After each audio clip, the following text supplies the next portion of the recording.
పంజాబ్లోని పఠాన్కోట్లో ఒక 500 దుప్పట్లు, అలాగే వాళ్ళకి వేడి వేడి ఛాయ్ పంచి తన దాతృత్వం నిరూపించుకున్న వ్యక్తి ఎవరంటే, కోట్లకు పడగలెత్తినటువంటి ధనవంతుడు కాదు, కేవలం బిచ్చగాడు. ఈ బిచ్చగాడి పేరు రాజు బికారి. ఈయన నరేంద్ర మోదీ చేత ప్రశంసలు అందుకున్నారు. మన్ కీ బాత్లో నరేంద్ర మోదీ గారు ఈయన్ని ప్రశంసించారు. ఎందుకంటే కోవిడ్ సమయంలో ఈయన ప్రతి ఒక్కరికి మాస్క్ ధరించమని అవగాహన కల్పించడమే కాకుండా పేదల ఇంటి దగ్గరికి వెళ్ళి రేషన్ అందించి, అలాగే పేద విద్యార్థులకు పుస్తకాలు కూడా పంచారు. ఆ సంవత్సరం అంతా కూడా ఈయన తన సంపాదించుకున్నటువంటి ఆదాయంలో, అంటే బిచ్చం ఎత్తుకుని వచ్చినటువంటి ఆదాయంలోనే ఇదంతా కూడా చేశాడు. ఆయన భిక్షం ఎత్తుకోగా వచ్చినటువంటి ఆదాయాన్ని పేదల కోసం, పరుల కోసమే వినియోగిస్తానని మొదటి నుంచి అనుకున్నాడంట. అలాగే చేస్తున్నారు.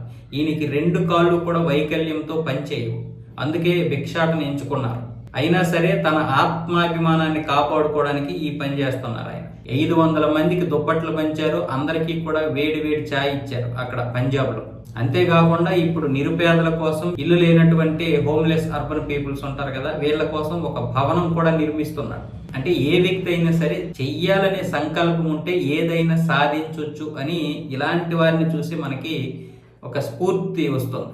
ఆ స్ఫూర్తి పొందాలంటే ఇలాంటి వారి కథలే చదవాలి మనం. కాకపోతే చాలా మంది యువత సమయాన్ని వృధా చేసుకుంటున్నారు మన దేశంలో.